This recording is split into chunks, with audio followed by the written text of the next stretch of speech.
Real story पर based है। तो चलिए बिना वक्त को ज़ाया किए शुरू करते हैं आज की टॉपिक। बहुत साल पहले वेस्ट बंगाल के बर्डवन जंक्शन में जगत्ता नाम का एक विलेज हुआ करता था, जो कि बहुत सुंदर सा एक विलेज था। लेकिन अचानक से बातें उठने लगी कि वहाँ पर किसी चुड़ैल का कब्जा हो चुका है और वो चुड़ैल इंसानों को खा लेती है, यानी कि उनका खून पी लेती है। अब ये इतनी बड़ी दुविधा के सल्यूशन के लिए सब लोग एक जगह होते हैं और ये डिसीजन लेते हैं कि वो जाकर उस चुड़ैल से बात करेंगे और उसे कहेंगे कि ऐसे कभी भी किसी को मत मारे, क्योंकि ऐसे तो धीरे धीरे गांव के सारे लोग ही मर जाएंगे।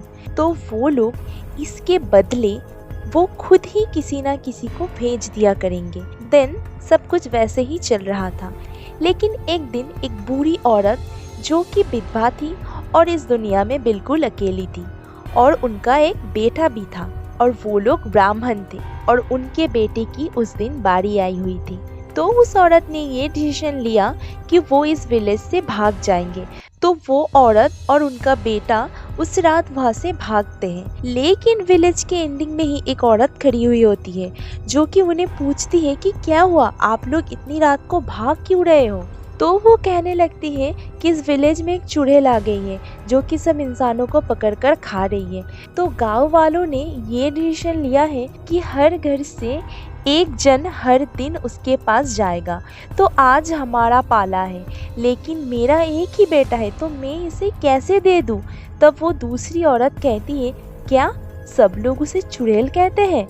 तो वो वृद्ध औरत कहती है कि हाँ, उसे सब लोग चुड़ैल ही तो कहते हैं। तो वो दूसरी औरत जोर जोर से हंसने लगती है। फिर कहती है, भाग रही हो जिसके डर से, वो जगदम्बा माँ हम ही तो है जिसे तुम लोगों ने नाम दिया है चुड़ैल का। तो वो औरत जोर जोर से रोने लगती है और कहती है, मुझे छोड़ दो, मुझे सुबह होने से पहले ही यहाँ से चले जाना होगा, नहीं तो कल सुबह होते ही सब लोग मिलकर मेरे बेटे को आपके पास भेज देंगे और आप उसे खा लेंगी। तो माँ कहने लगती है कि नहीं नहीं, अब से ऐसा नहीं होगा, मत भागो, मैं तो माँ हूँ और माँ अपने बेटे को कभी भी खा ही नहीं सकती, और तुम्हारा बेटा ही पंडित बनेगा जो कि मेरी पूजा करेगा। तुम जाओ और सभी को कह दो पूजा की तैयारियां करें। वो जो एक तालाब है उसके पास एक मंदिर है, उसी में मेरी पूजा होगी, बलि मत देना, बस फल और फूल से ही पूजा करना। फिर ये कह के वो दूसरी औरत मतलब कि जगदम्बा माँ वहाँ से चली जाती है। फिर अगली सुबह उनकी पूजा की तैयारियां होती है और सब लोग पूजा करते हैं। बस तभी से ही ये पूजा वहाँ पर प्रचलित हो गई है। आज भी उस पंडित के ही कुल के पंडित ही पूजा करते हैं और माँ उस तालाब में ही पूरा साल रहती है।